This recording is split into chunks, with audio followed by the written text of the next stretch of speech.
Hello everyone, this video is going to be delicious and I'm going to give you a lot of tasty expressions, as a result of which I hope you will get hungry to learn new vocabulary. Alright, I'm joking, it's impossible. When you are hungry, the only thing that you want to do is to eat. And of course, because of that, I really suggest you to get some food, get some snacks, and also you can get something to drink, because today we are talking about food. Actually, I'm going to give you some idioms and words to talk about food. By the way, I'm David from David the Teacher, and we are starting now. Do you know how do we make coffee? And when you make it, what do you say? Do you say boil coffee or cook coffee? No, actually we say brew coffee. Brew. We use this word brew with tea or coffee. Brew coffee, brew tea. So brew means, actually brew is the process when you add boiling water into the container with tea leaves or coffee beans to make a hot drink. So brew coffee or brew tea. A lot of people do it before eating a banana and they don't know it, they don't know the word for it. I'm going to show you the process before showing you the word. So this is the process, okay? It means I'm removing the skin of a banana before eating it. And the name for this process is peel. So I peel a banana before eating it. Peel, I peel. Peel, it is the process when you remove the skin of a fruit or vegetable. And now I'm going to tell you about these three guys: chop, slice and dice. All of them mean the same thing, to cut our food, but there is a difference between them, and because of that difference, maybe a lot of students just confuse them and they don't know what to use when they are talking about the process of cutting the food. So the difference is in the shape of the food after being cut. For example, if you say chop, it means that you don't care about the food's shape, okay? So you just cut it and that's it.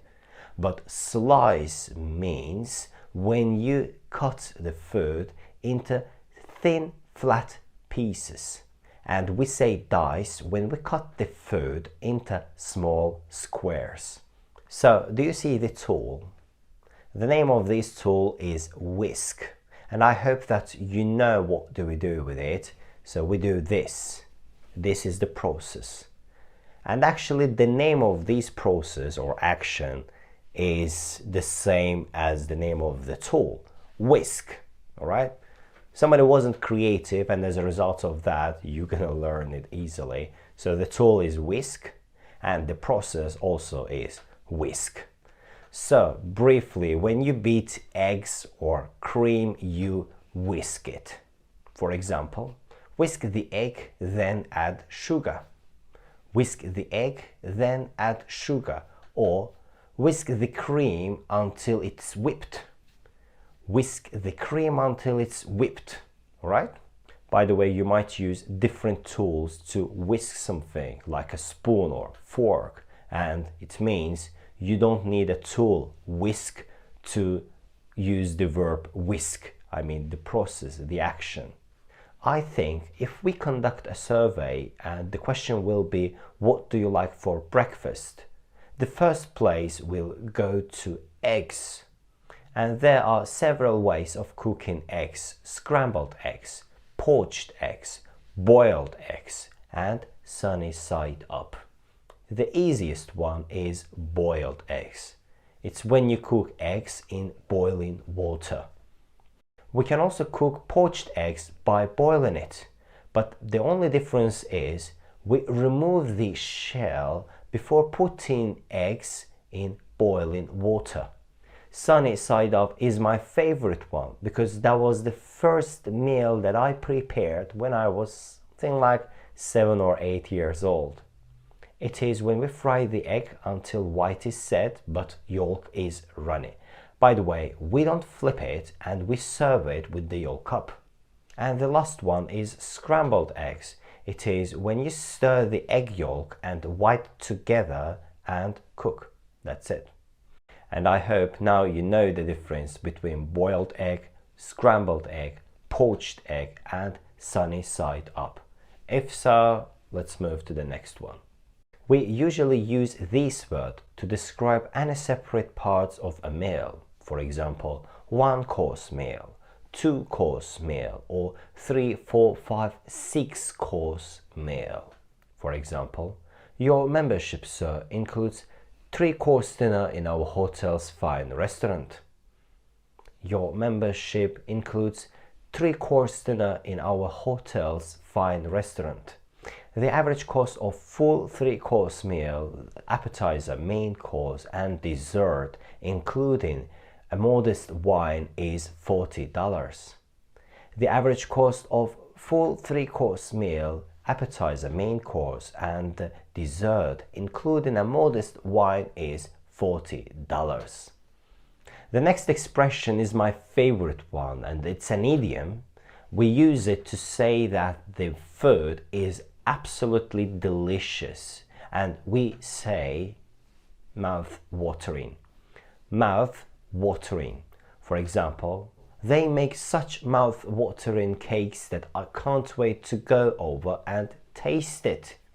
Or, my wife's mouth-watering pancakes is a great motivation to wake up. Sometimes when I eat something which has terrible taste, I would like to say something like disgusting or yuck, but I don't do it because it is not the polite way of expressing your opinion, and you can actually be offensive to a person who cooked the meal. And instead of those two words, you can actually say, this food is too spicy, sour or sweet for me. Just replace the word flavor, which is in brackets, and use words like spicy, sweet, salty or sour.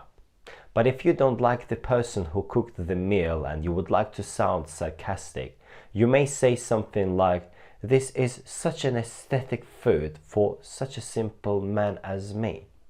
This is such an aesthetic food for such a simple man as me. Okay? If it's clear, let's go to the next one.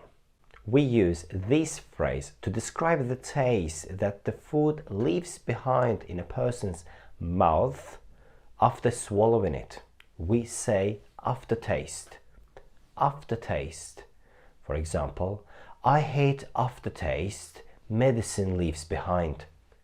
I hate aftertaste medicine leaves behind. Also, if you want to say that something makes you to lose your appetite, you may say it spoils my appetite. It spoils my appetite.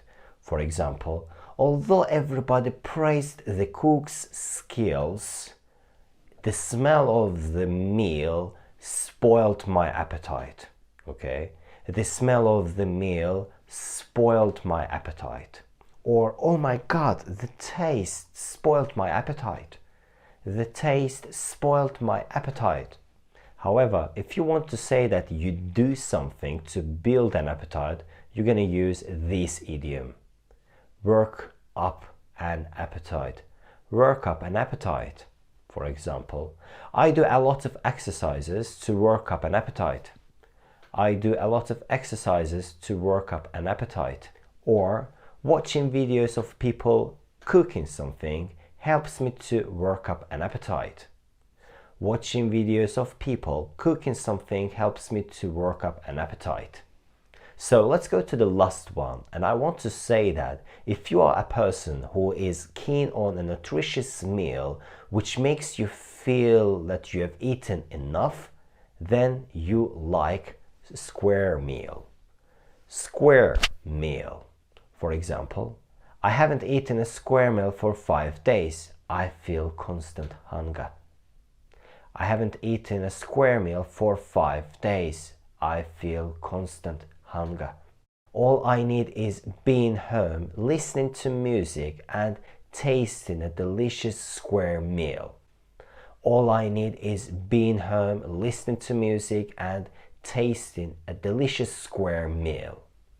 Alright, this is the end, and I hope you liked this video because I gave you some cool expressions to talk about food. If you liked it, please subscribe to my channel, leave your comments below and click the bell button. And of course, I am going to see you in the next one. Have a nice day. Bye bye.